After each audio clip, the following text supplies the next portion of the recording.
చందమామ మనకందడని ముందుగానే అది తెలుసుకుని చేయి చాచి పిలవద్దు అని చంటి పాపలకు చెబుతామా? లేనిపోని కలలెందుకని మేలుకుంటే అవి రావు అని జన్మలోని నిదరోకు అని కంటి పాపలకు చెబుతామా?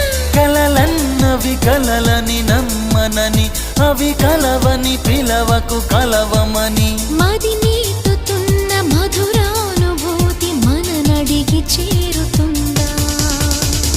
ఒక్కసారి చెప్పు